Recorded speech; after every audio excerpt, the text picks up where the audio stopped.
সুকুমার রায়ের হ-য-ব-র-ল। বেজায় গরম, গাছতলায় দিব্যি ছায়ার মধ্যে চুপচাপ শুয়ে আছি, তবু ঘেমে অস্থির। ঘাসের উপর রুমালটা ছিল, ঘাম মোছবার জন্য যেই সেটা তুলতে গিয়েছি অমনি রুমালটা বলল, ম্যাও।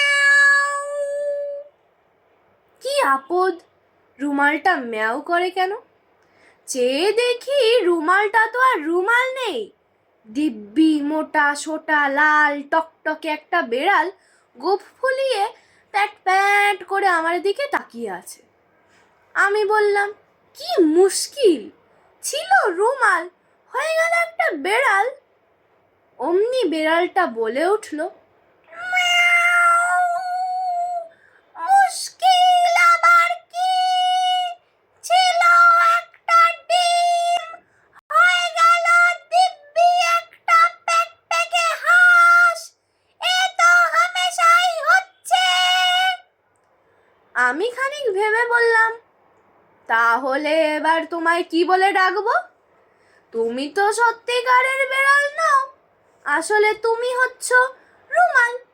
বেড়াল বলল, বেড়ালও বলতে পারো, রুমালও বলতে পারো, চন্দ্রবিন্দুও বলতে পারো। আমি বললাম, চন্দ্রবিন্দু কেন? শুনে বেড়ালটা, তাও জানো না বলে এক চোখ বুজে ফ্যাচ ফ্যাচ করে বিশ্রী রকম হাসতে লাগলো। আমি ভারী অপ্রস্তুত হয়ে গেলাম। মনে হলো ওই চন্দ্রবিন্দুর কথাটা নিশ্চয়ই আমার বোঝা উচিত ছিল। তাই থতমত খেয়ে তাড়াতাড়ি বলে ফেললাম, ও হ্যাঁ হ্যাঁ, বুঝতে পেরেছি। বেড়ালটা খুশি হয়ে বলল, হ্যাঁ, এ তো বোঝাই যাচ্ছে, চন্দ্রবিন্দুর চ, বেড়ালের তালব্য স, রুমালের মা, হলো চশমা। কেমন হলো তো? ম্যাও। আমি কিছুই বুঝতে পারলাম না, কিন্তু পাছে বেড়ালটা আবার সেই রকম বিশ্রী করে হেসে ওঠে, তাই সঙ্গে সঙ্গে হু হু হু করে গেলাম। তারপর বেড়ালটা খানিকক্ষণ আকাশের দিকে তাকিয়ে হঠাৎ বলে উঠল, গরম লাগে তো, তিব্বত গেলেই পারো, ম্যাও যাও। আমি বললাম, বলা ভারী সহজ, কিন্তু বললেই তো আর যাওয়া যায় না।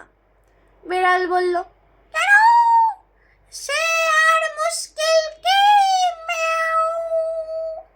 আমি বললাম, কি করে যেতে হয় তুমি জানো? বেড়াল একগাল হেসে বলল, তার জানি রে, কলকাতা, ডায়মন্ড হারবার, রানাঘাট, তিব্বত, ব্যাস সিধে রাস্তা, 1.25 ঘন্টার পথ গেলেই হলো। আমি বললাম, তাহলে রাস্তাটা আমায় বাতলে দিতে পারো? শুনে বেড়ালটা হঠাৎ কেমন গম্ভীর হয়ে গেল, তারপর মাথা নেড়ে বলল, সে